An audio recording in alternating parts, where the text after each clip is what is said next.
Now let us learn about loops. There are three kinds of loops in Ruby. First one is while loop, second one is until, and third one is for loop.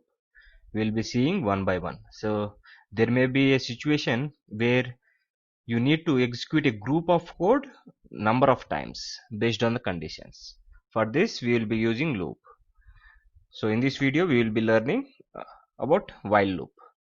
So first let us declare a variable like a is equal to 1.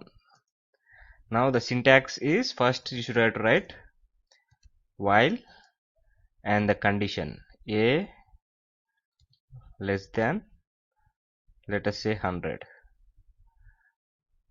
and inside the while loop, see here you can see the line number 3, but it is 1 means it is the inside the while, and if you write anything again while, it will be 2.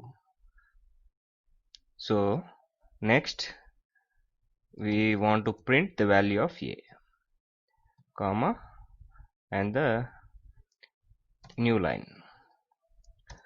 So in the while loop you should always not forget to include the incrementation of the variable. If you forget that, it will be in the infinity loop. So I will show you that. So let us say a, we will increment a by 1 is equal to 1. This means a is equal to a plus 1, and the syntax end with the end statement.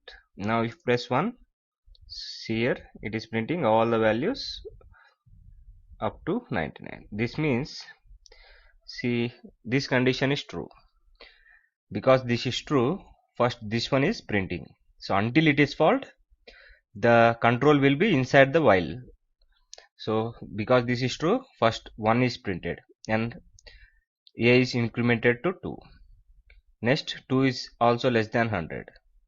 So again a value is printed, this time 2, and a is incremented by 1. A becomes 3. 3 is printed, 4.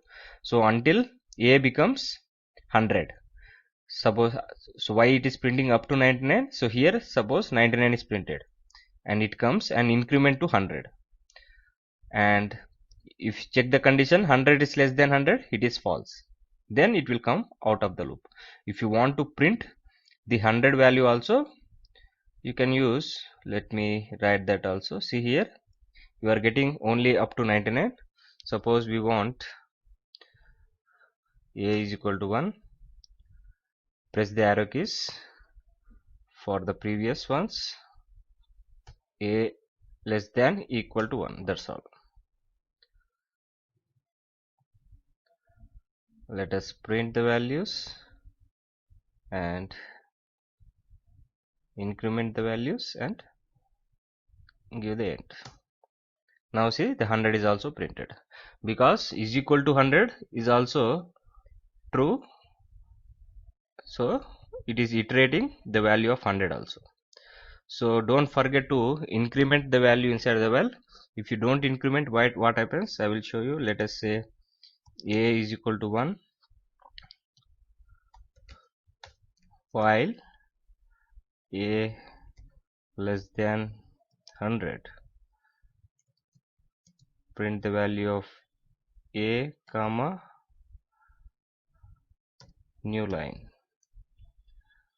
If you don't write the increment and end the while loop, it will be infinite. It will never become 2 also. A will be 1, and this condition is always satisfied. That's why this will be always inside the loop, infinity loop. So when you press enter, see, it is infinity loop. Now we should have to close. So that's why I always remember that whenever using while, be careful. It is very possible to make the infinity loop. Infinity loop is also useful in some programs that I will show you in the later sessions. So for now, practice the while statement, while loop. Meet in the next video with the until loop.